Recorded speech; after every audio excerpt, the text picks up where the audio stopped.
ओम नमः शिवाय। शिव जी सदा सहाय। ओम नमः शिवाय। गुरु जी सदा सहाय। जय गुरु जी। शुक्राना गुरु जी। अनंतम अनंतम अनंतम अनंतम शुक्राना गुरु जी। हर हर महादेव। हर हर महादेव। जय गुरुदेव की। जय गुरुदेव। शुक्राना गुरुदेव। जय भोलेनाथ बाबा की। आज मैं रुद्र संहिता का युद्ध खंड पंचमो अध्याय 57 अध्याय प्रारंभ करने जा रही हूँ। जय गुरुदेव। जय भोलेनाथ बाबा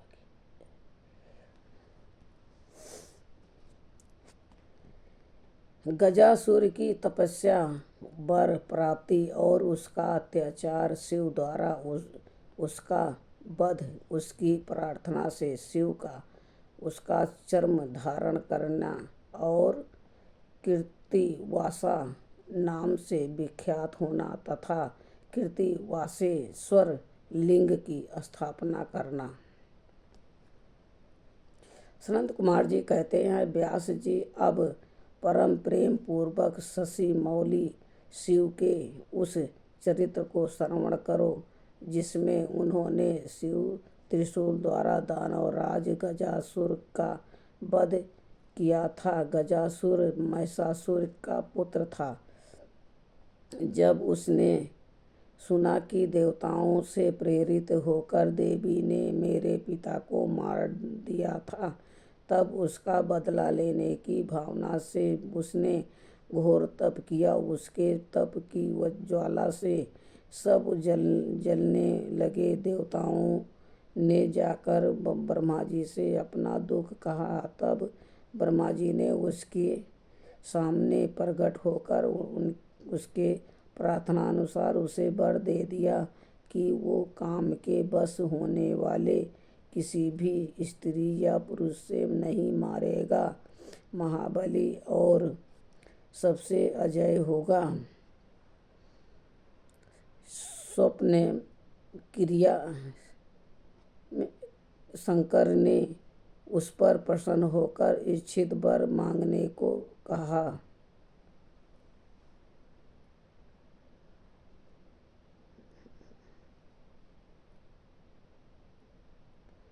सबसे अजय होगा।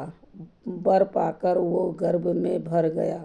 सब दिशाओं तथा सब लोकपालों के स्थानों पर उसने अधिकार कर लिया।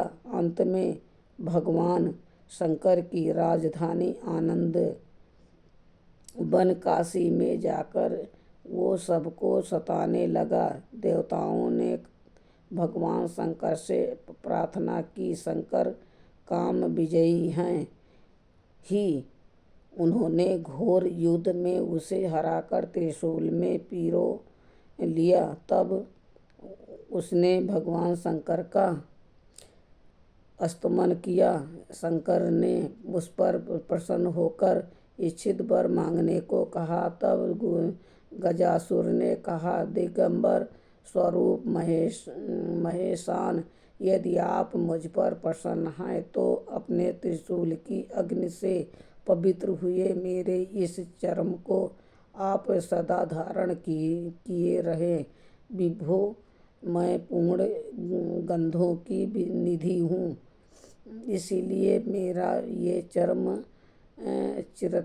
चिरकाल तक उग्र तप रूपी अग्नि की ज्वालाओं में पड़कर भी दग्ध नहीं हुआ है। दिगंबर, यदि मेरा ये चर्म पुण्यवान न होता तो रमागण में इसे आपके अंगों का संग कैसे प्राप्त होता। शंकर, यदि आप तृष्ट हैं तो मुझे एक दूसरा वर और दीजिए, वो ये कि आज्ञा से आपका नाम कीर्तिवासा विख्यात हो जाए।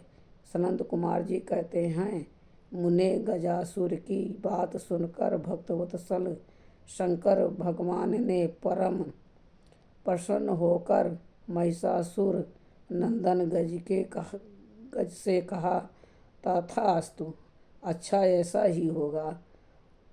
तदंतर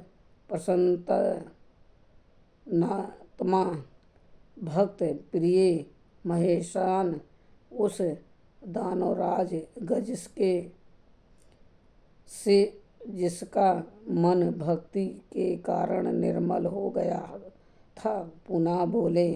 ईश्वर ने कहा, दानवराज तेरा ये पावन शरीर मेरे इस मुक्त साधक क्षेत्र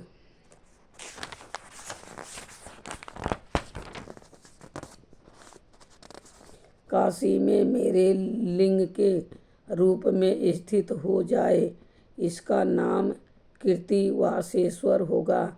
ये समस्त प्राणियों के लिए मुक्तिदाता, महान पातकों का विनायक, संपूर्ण लिंगों में शिरोमणि और मोक्षप्रद होगा। यों कहकर देवेश्वर दिगंबर शिव ने गजासुर के उस विशाल चर्म को लेकर ओढ़ लिया।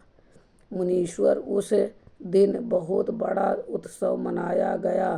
काशी निवासी सारी जनता तथा परमथ गण हर्ष मग्न हो गए। विष्णु और ब्रह्मा आदि देवताओं का मन हर्ष से परिपूर्ण हो गया। वह हाथ जोड़कर महेश्वर को नमस्कार करके उनकी स्तुति करने लगे। आज का रुद्र संहिता का 5वां अध्याय युद्धखंड 57 अध्याय संपूर्ण हुआ। ओम नमः शिवाय। शिव जी सदा सहाय। ओम नमः शिवाय। गुरु जी सदा सहाय। जय गुरु जी। शुक्राना गुरु जी। अनंतम अनंतम अनंतम शुक्राना गुरु जी। हर हर महादेव। जय गुरुदेव। जो शिव पुराण पढ़ने में भूल चूक हुई हो माफ़ करना, भोलेनाथ माफ़ करना। जय गुरु।